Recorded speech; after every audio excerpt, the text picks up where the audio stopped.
So if you can throw some light on the upcoming consumer trends with, in terms of, let's say, the North American market versus Middle Eastern markets.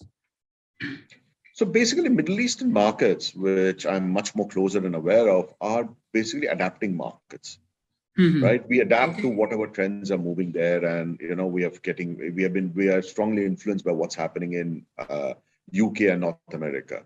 And this time, as you see, vegan food was there a couple of years back, which has started coming in a bit, and then plant-based food is something that's picking up. Though it is coming an upcoming trend, you can see most and many of the Middle East has been a processed chicken market all these years. It's a huge market for processed chicken and processed chicken. Right. So each of the companies that do processing, and we have a lot of local processing units here, are now looking at the plant-based option to offer to that. So I think that's going to pick up quite a lot. There has been a sugar tax, at least in UAE, for the last it started about a year before COVID. And I think that has changed the drinks and to a drinking pattern towards much more healthier stuff. So increased the prices of sugar drinks by double. So those impacts would come in. So there'll be a lot of adaptation of these new trends that's in Middle East, in US, coming to Middle East in the next year or two. Hi Arnab, good evening. How are you? Hey, good evening to you. Good to see you. Always a pleasure. How is everyone at home? Good. At the moment, I'm sitting in Abu Dhabi. I'm here on a project. They're doing a lot of work on food security for the country. They had this agenda for quite some time. One, when it was the Arab Spring that happened, and now after COVID, they're really pushing forward the food security issues. I'm taking care of a project in aquaculture for the food security of the country of Abu Dhabi. Wow, nice. Thank you so much. That's lovely to hear, and really appreciate your time coming on this talk show. Thank you so much. Awesome. So, hi viewers, good evening. Today we have with us Mr. Arnab Sengupta from Abu Dhabi. Arnab is an expert in the FMCG sector with senior management experience across various functional roles. His role has been critical in designing and driving strategies with a firm eye on achieving planned ROI targets. He has been successful in building new business opportunities, business planning, and a few more things. Arnab has been associated with canned tuna for the last 22 years now, starting with, of course, the origin of Thailand, expanding into Indonesia, Philippines, and now Ecuador. Currently a Stanford seed consultant, Arnab is part of the Stanford GSB-led initiative to work with business founders throughout Africa and India to equip them to build thriving enterprises that transform lives. In the past, Arnab has also worked with some large giants such as Americana Foods, Phoenix Group, and more. So, Arnab, we have, discussed a couple of times with various people across cross-selling opportunities. So, it is one of the quickest ways to boost revenue. And of course, analysis of your customers' purchase history will reveal which product customers should be buying but aren't. So what is your take on that, and is cross-selling offer to the customer an effective strategy? Cross-selling an effective strategy. So firstly, for me, I think the consumers now are very sure of what they want. So I started my career as a commodity trader, and then I became a retail part of a retail chain in Bahrain, where I was the buying controller. So it was a big jump from commodity trading when I used to do shiploads and containers. And here I was doing retail buying in 200 to 300 cases. And there we did a lot of cross-selling work at that point of time. That was 99, 2000, yeah. Okay. And one of the companies, my company was partnering with was Tesco of UK. Okay. And that time Tesco had something called had launched the club card in 1995, if I remember right. And it was given to a company called dunnhumby. Okay. And we at Jawad also brought in this company to help us in our retail chain to get a consumer loyalty program. And one of the big reasons to get into consumer loyalty was understanding what the consumers buy and then cross-selling. Okay. Though I was part of the team and we did all that work, my perception was that consumers in today's world know very sure of what they want. We need to personalize our portfolio for them, our offering for the consumer. So would they be happy to get something they don't like, even if it's a cross flavor? Wouldn't it be better to give them value in the product they're looking for, or giving them a bundle offer of the product that they would cater for, or the flavor they liked? Because each consumer has his own flavor. That's why we have these various flavors. Each Right. consumer has his own taste. So for me, cross-selling as such at today's market, maybe in the 1990s and 2000 wasn't thing that was happening. We could give a lot of a premium to that. In today's market, we should really know our consumers. So we need to get all the data what the consumers are buying and understand the consumer's trait and profile. But cross-selling is something I have limited appreciation for today's consumer. Okay. Okay. Quite a different view, but really appreciate that.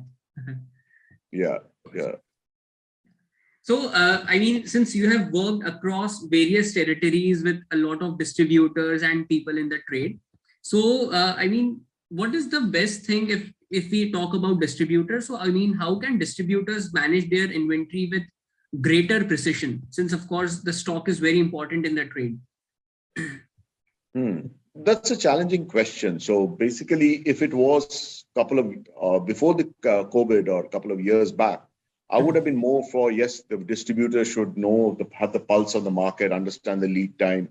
There are a lot of forecasting models. We all know how to forecast with the trend, the cyclic orders, to do the chi-square test and getting each of these systems out, and get the forecast that's looking for. But today's world, of course, everybody has also studied the famous beer case scenario, where we look at the bullwhip effect that we should be aware of, so that we know exactly how the ordering pattern is and don't know how the forecasting is happening. So getting information from the ground is the most important thing. But today's world, after COVID, I think we should, for more than forecasting, what's important is to have the agility, how to react to the environment. Problems, challenges will come in. And I have got this strong feeling that as we are becoming more digitalized and networked as an economy, as a work community, as a whole planet, we are really shrinking in. So, previously a problem at one part of the world did not have its effect on the other part. So we had sort of believed that we had some control and we were looking at a linear business value chain. I think now, after COVID and with the digitalization, we really need to look at the whole world as a system, all our business as a system, and we should look at how to find out avenues of being agile, how to find out being not problem solvers, but dissolving problems and going to the one and going ahead with this thing. So yeah, agility is more important for me than forecasting at this point of time, because we will never get forecasting correct. Right. That is a challenge, of course. Right. Awesome. So coming down to my next question, which is of course towards something personal as well. And since we are nearing the year end now, saying goodbye to 2021. So if you can maybe let us know your two goals, maybe personal or professional, for the coming 22. Personal or professional? So yeah, well, I'm very, very keen to understand and learn about something that I just touched upon called systems learning or systems behavior. So the approach, the idea is that previously, when our thought of management and everything started, we were looking at industrialization started, we were looking at the business as a linear model. Right. So, what we were taught was take a problem, break it down into small parts, solve each of the small parts, and the problem gets solved out. I strongly believe now that that's a challenging way of looking at a problem in today's world, because the advantage the olden time people had was we were not so connected. there was a lag between cause and effect. So we could Yes. take it as small pieces, as linear pieces of time, and then look at solve our problem, and then somebody else would solve the problems we created by finding a solution to what we were trying to solve today. But now things have become much faster, quicker, so we really need to look at a systems approach, that how we are interconnected on each other. How we have to look at the totality of everything. So it's not Right. just finding a quick solution, but to look at the totality of thing. And one of the areas this interest came in was from when we were looking at, I was a supply chain head at a certain point of time, and we were doing the QC management. And there then in QC, there is first level of addressing a crisis, and then there's second level where it's Right. like when you cut yourself, let's say against a sharp edge of something sticking out on your table. First crisis, okay, you put a band-aid onto it. But the second thing is you have to go back and understand why did you have a cut, from this sharp edge, and then you have to take care of that sharp edge. So basically, we all just put our band-aid and then go into the next step. We never come back and look at what are the repercussions this band-aid is putting on, or taking on it. So that's why we need to look into the systems order. So that is my personal, professional thing that I want to look at.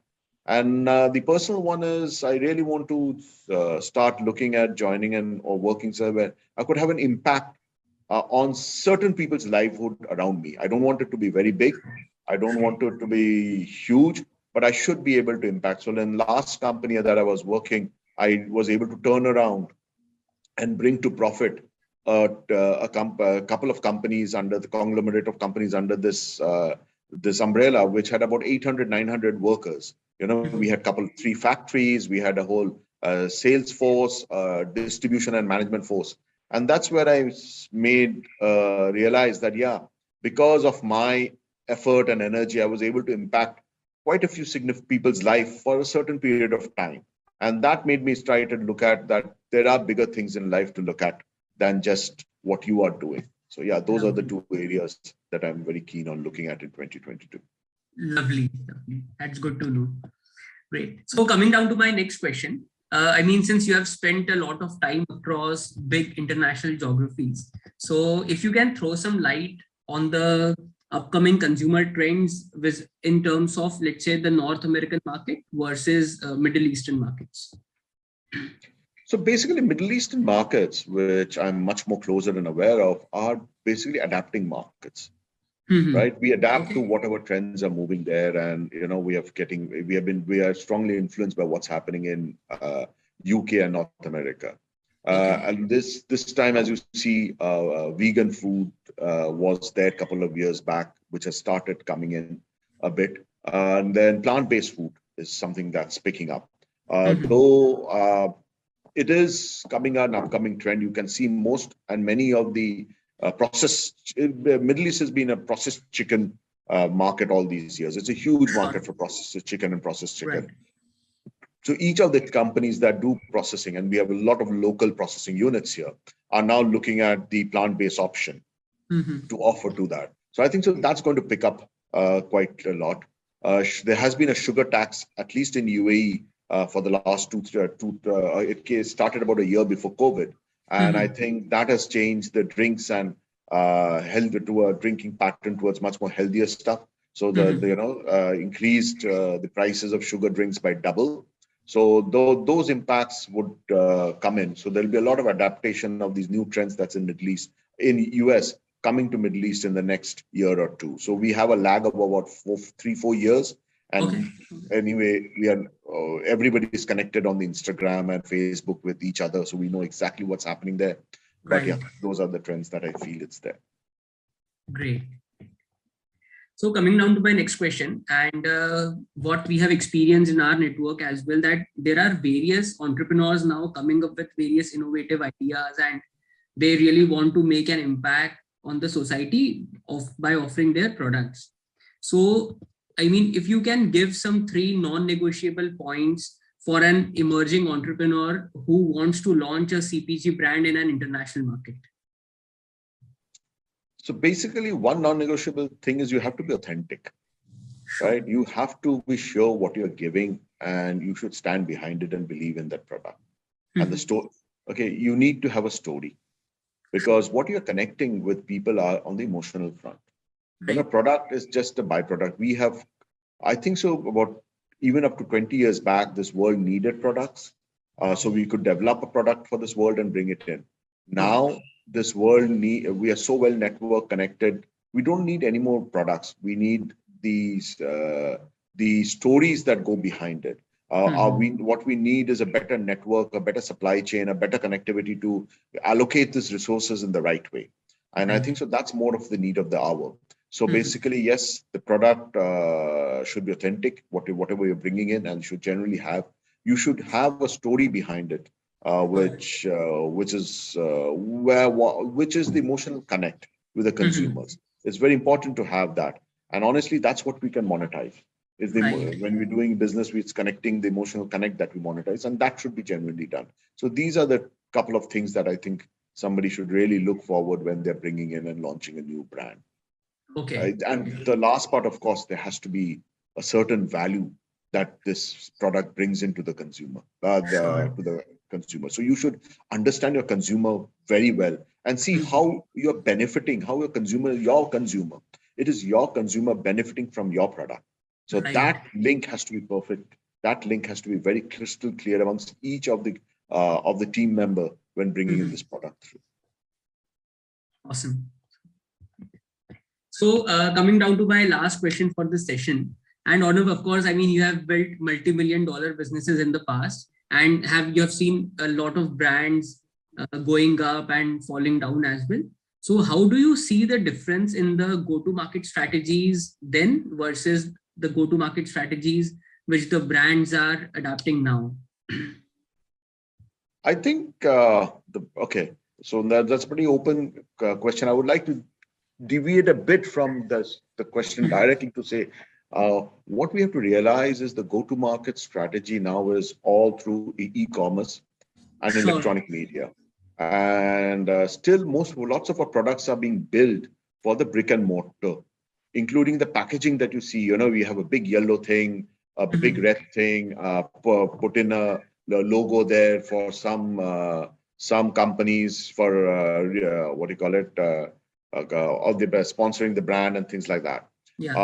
We have to understand that the consumer now, especially the millennium and the new age consumers, their communication tool is social media, the computer, the electronic media, including now there are QR codes available on the brick and mortar things that we can scan and get a story behind the product before they buy it. Right. So we need to get into that. The go-to-market strategy, the understanding of the consumer has to move. For a business has to move, that the consumers are going to move to e-commerce.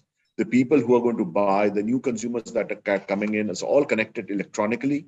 And your product, your labeling, your communication has to be through the digital media. And then, now what we are doing is we have a brick and mortar product, and we are getting that product to speak through the digital media. We're adapting that to speak through e-commerce or the way we do it. I think that should change, and that is going to change very soon. We will have an e-commerce product, an e-commerce story, e-commerce packaging, e-commerce positioning or digital positioning, digital media, everything. And then the brick and mortar will just support it, or will be just another route to the market. So I think from this, what I can understand is, since of course digital medium is playing an important role, so maybe the entry point can be considered as an online platform, right? Which is maybe cheap as well in terms of the experiment. So it's entry point, the product, the story, the way you communicate, everything should be for the online platform. And then that is supplemented by the brick and mortar businesses. While even now, most of the products are made for the brick and mortar businesses. And then you supplement it through online platform. I think so that flipping is happening and will definitely happen in the near future. You will have to change the way you think of product, think of labeling, think of putting brands on a product, because as of now we are making, and the story behind a product, because we are now, our mind is set for the brick and mortar, big round numbers, very small area on the label that can make the noise out. Now you have a lot of space, a lot of time. You need to have those critical words to attract the consumers to go deep into his search and understand the story behind the product through Sure. his iPad or his phone, mobile phone, or any of the online system that he has. So that shift is the biggest shift that's going to come to the go-to market. Okay, great. Lovely.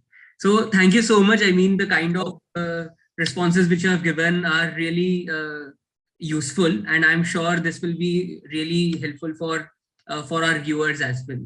So thank you. It was a pleasure. Thank you so much once again for coming on this show. Really appreciate it. Yeah, and I really look forward if your viewers to give their responses. I'm sure there may be a lot of people who do not agree to what I say, and I would look forward to hearing their views also. Absolutely, absolutely. Take care. Thank you. Have a great evening ahead. Bye. Bye.